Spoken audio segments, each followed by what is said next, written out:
Unsolicited advice. What you whispering for? Yo, what's unsolicited advice? Take it or leave it. You know, you always tell your younger self, man, if I only knew then what I know now. You always want to reflect on how you lived your life so far and why you've done what you've done and what you could have done better or whatever. But I always think it's good to just reflect a little bit. That way you can impart wisdom on other people, most notably younger people. So like if you have kids at a certain age, or maybe you mentoring somebody, or maybe you're coaching someone, or maybe you just know somebody at your job that's younger, you always want to reflect on how you could have done things better, or just give good solid advice to people as they're trying to navigate the world at a certain age. But it's always curious to reflect and go back and say, hey, what would I have done at a certain age, right? So at the stage of my life right now, I always think, hey, what would I have done? What would I have done if I went back and changed a couple of things? Now, granted, we all know, you can't turn back the hands of time and change things, but like I said, you can impart wisdom on folks. So, let's just say if you were 13 years old, if you was thinking about your 13-year-old self, there's a lot of things you could say. You could talk about how you shouldn't rush to grow up. That's around about ninth grade, I think. So you probably tell yourself, be a kid, while you can. Don't rush to grow up, or be too mature. You also would say, not everyone's opinion of you matters at that time. The ones who truly care, will stick around. Because, at that moment, like I said, you're a young kid, you're 13, you're in your teenage years, you're very vulnerable because you're starting to care more about things. When you're just a kid, you just have, you don't have a care in the world. Nothing really matters. You really don't care. But once you get to 13, you start caring more about things, especially what other people think. So, you're also at the awkward stage. So I also would tell my 13-year-old self, the awkwardness that I feel, it won't last forever. It'll be okay. It's just growing pains. I'm just, feeling out. Especially at this time, like I said, my 13-year-old self, I probably would, knowing then what I know now, I would take better care of my mental health, the same way that I should do my body. Because when I was young, I had all the stamina in the world, played sports, work out in the weight room, at the high school, whatever. So, I wasn't thinking about my mental, because I don't have a care in the world at that time. But, knowing then what I know now, I would have took better care of it. I would have, cultivated it, made sure that it was sharp, watch what I put in my body, and just watch what I allowed in my mind. But I think the number one thing I would tell my 13-year-old self is learn to say no early, so it could save me from a lot of trouble later. I was always happy to say yes because I wanted to make friends, and I wanted to, I wanted to make people happy, and I just wanted to do things because I thought it was the right thing to do, and all this other stuff, but it wasn't. It wasn't always the right thing to do. I just had to learn to have the courage to, to stand up and say no to a lot of things, and I didn't. But I wish I would have. So, now that we talked about your 13-year-old self, well, I wonder what I would have told my 16-year-old self. And one of the things I would have told my 16-year-old self, as I'm turning into a pivotal point in my life where I can start working, where I can have a car, I start thinking that I'm more mature than I am. I probably would have said, high school feels big right now, and it's only a small chapter in my life. I probably would have definitely said something like that, like it's just small. But I treated it so big because it was everything to me at the time. There was a lot going on. Uh, Another thing I probably would have said is, don't measure myself by like popularity or status, my looks, if people like me. You know, as you get older, you don't give a fuck. Let's be real. You don't give a fuck what people think. You don't give a fuck if people, what people care about, if they care about you or not. So, but in high school, it's like gold. You care so much about what people think because you want them to like you. You want them to, accept you. You want to have a bunch of friends. You want to walk the halls and everybody wave at you and speak to you and everything's just great. And have somebody to sit with at lunch or, at the gym functions and stuff. So, or go to prom and, the sporting games and stuff, football, basketball games or whatnot. So yeah, that's another thing. I wouldn't care what people think. I'd have to start measuring my worth a little better at 16. I think another thing I would tell myself at 16 years old, I would start developing discipline at this time. Because like I said, I can start having a job, I can start driving, it's a lot of things I can start doing, so better time management, better study habits, but self-control would be the main thing, and I also wanted to play sports, so I probably would temper my dreams a little bit about sports, and I would have probably focused more on being, more responsible and trying to save money, learning how to, that direct deposit and all that stuff. Because like I said, I could have a job at this time, so I definitely would have done that.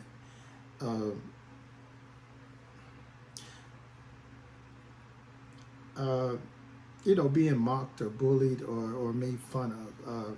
I think my 16-year-old self, I would have said, you know what, the people that mock me or make fun of me now, it won't matter in a few years.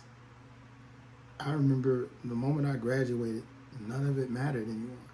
I mean, like it hit you like a ton of bricks. It's like, all that stuff I cared about, it's gone. These people have gone on to live their own lives and they're going off to do other things. It doesn't matter. It doesn't matter. But it mattered so much then. I didn't want, I would crack jokes with everybody and stuff, but, at that age, when you're alone by yourself, you start reflecting. Some of that stuff did hurt. It may have hurt your feelings. You probably didn't show it, but, things like that do hurt your feelings, so I definitely would not worry about people mocking me or making fun of me or bullying me because none of that stuff matters in a couple of years. Another thing, at 16, I definitely would tell myself it's okay not to have it all figured out yet. At 16 years old, you think you got it all figured out. You think, that, I'm mature and, I'm getting a little hair on my face, I'm starting to go through puberty, my voice getting a little deeper, girls are starting to like me. I think I got all this figured out, man. Like, is this it? This all? It's not all, but you think it is. You definitely think that it's all. So you go through, this is when you get a little hard-headed, you get a little attitude as a teenager. Nobody can tell you nothing. It's like, oh, leave me alone. I know what I'm doing. You don't. And I would have loved to have told myself that, hey, start taking people's advice a little better. Stop acting like you know everything. Stop acting like you got it all figured out because you don't have it figured out. Yeah, but 16, I always say, people think 18, but I always say 16 is that's that turning point where you got to start making decisions real quick because your life's about to really, your life, the beginning of your life is really about to start. But I think the next age, I would say, is my 18-year-old self. And what I would tell my 18-year-old self is adulthood doesn't mean you need to have every answer right now. Because, when you turn 18 and you're in high school, you start thinking, man, what am I going to do? It starts to get around about April and, you got prom and all this stuff. And then you start thinking, man, this is all about to be over with. what am I going to do? Everybody keeps asking me, what am I going to do in my life?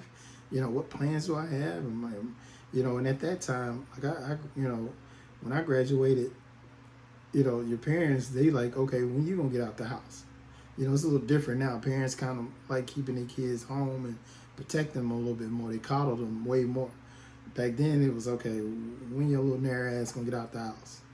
The parents was ready. They was ready to have the house to themselves. They wouldn't admit it much that they miss you. They do miss you, but they want the house to themselves. They want you out. They tired of you eating up all the food and running up the phone bill and the power bill and stuff. So, yeah, I would say that you don't need to have all the answers. Just start with the first step. Whatever steps you have, just work on the first one. And allow other people to help you and accept the advice that people are trying to give you at that time. Because this is very crucial, because you got to start making some decisions. But it's okay to take steps. It's okay to take steps and not try to have it all figured out right then and there.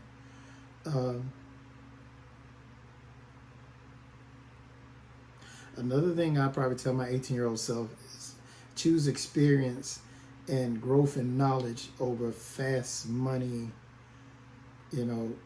Because that's all we're all at that age. You're thinking, hey, I just want some money right now. What's a quick way? Oh, I can go cut some grass, or I can work this little odd job, or for some kids, they get on the street and start selling stuff on the street because they think it's quick money.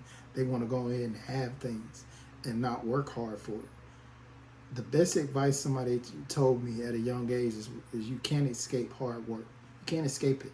Does not matter what you want to do. Even if you want to work on, out here on the street, you still got to work hard to get money.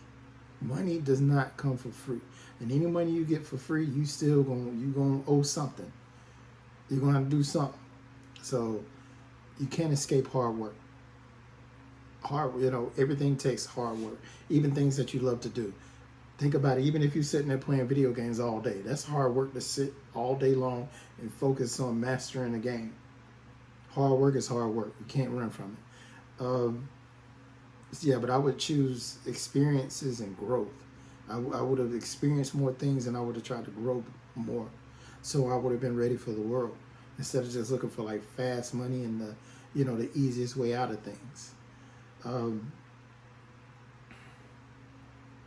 Another thing, and I've talked about this before in one of my videos about how the school system needs to change their curriculum. I would have definitely talked to my 18-year-old self, and I would have told myself, pay attention to your finances. Start learning that stuff early.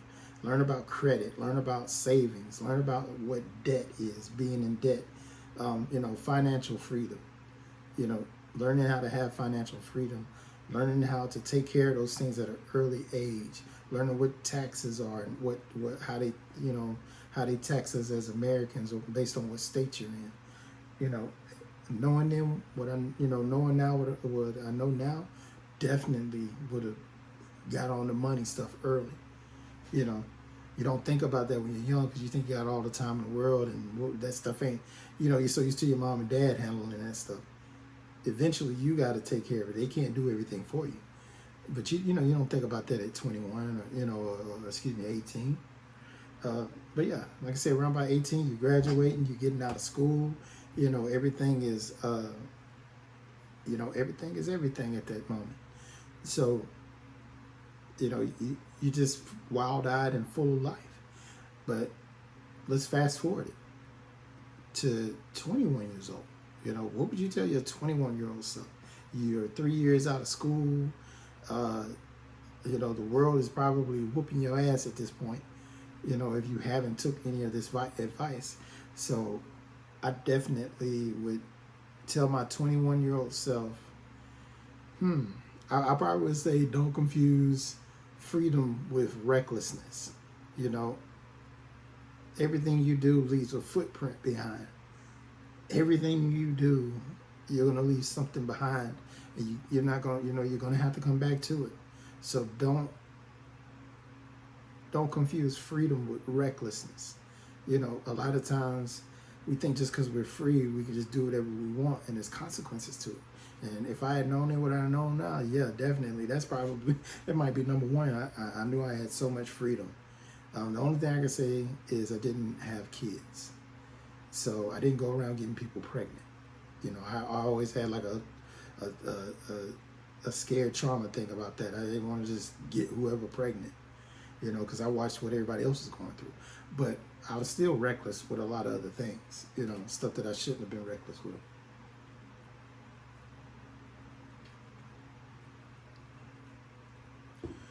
Another thing I would tell my 21-year-old self is the habits that I form now at 21 years old will affect me in my 30s.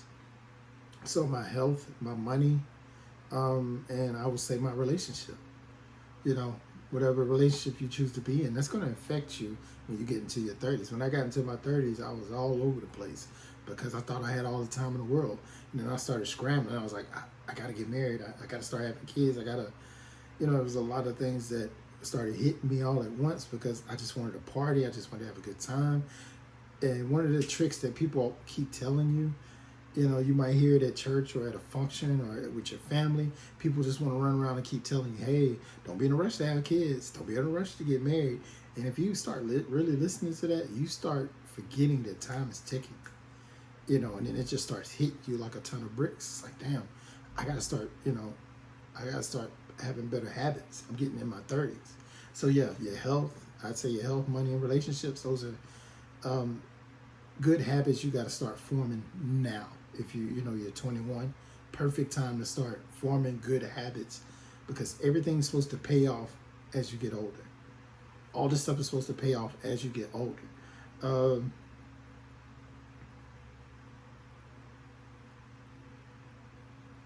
I would say that networking or opportunities sometimes come from who you know, not just what you know.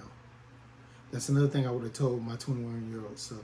You know, get out here and know some people because I probably would have got a little further on in life had I opened myself up to networking and get to know certain people. You know, because sometimes you have to learn that at an early age. It's about who you know. It ain't about all. Oh, I did all the hard work. How come I haven't gotten paid more? And how come I haven't gotten a promotion? Sometimes it's about who you know and not so much of what you know or what you do. You know, it's a little bit of luck, or for y'all, you know, for the saved folks out there, blessings, because I know some people don't like the word luck.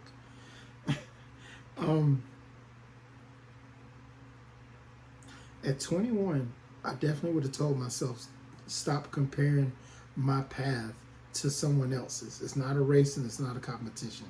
At 21, you can start getting caught up with your friends and what they got going on. You start being like, oh man, I gotta hurry up and do this and that. You know, and some people, you know, some of y'all know what I'm talking about because you might have a little friend circle. You might have some people in your circle that are a little jealous and they like to compete. You know, it's like, oh, she got, you know, that person got a boyfriend or a girlfriend. I gotta get my stuff together. Oh, that person got a new job. They're making more money. I gotta get my shit together. Look, what am I doing myself? So yeah, at 21, don't start comparing yourself with somebody else's path. You know, you keep working on your path. You're gonna get there when you get there. You know, everything's a little different for everyone. So just be patient. You know, you work on your path when it's time to work on your path. You know, yeah, that made me reflect because, you know, I did the same thing. You know, I was always worried about everybody else's path instead of my own. The last thing I'm going to say is at 21, take risk while you're young, but don't gamble your peace. Don't gamble your peace. That means these relationships you want to get in or these, you know, situations where you end up pregnant or getting someone pregnant. Don't gamble your peace like that. It's okay to have a little fun and take some risk here and there, you know, but be smart. Be smart about big risk. It's okay to take a little small risk here and there because, you know, it's all about furthering your life and having experiences and opportunities.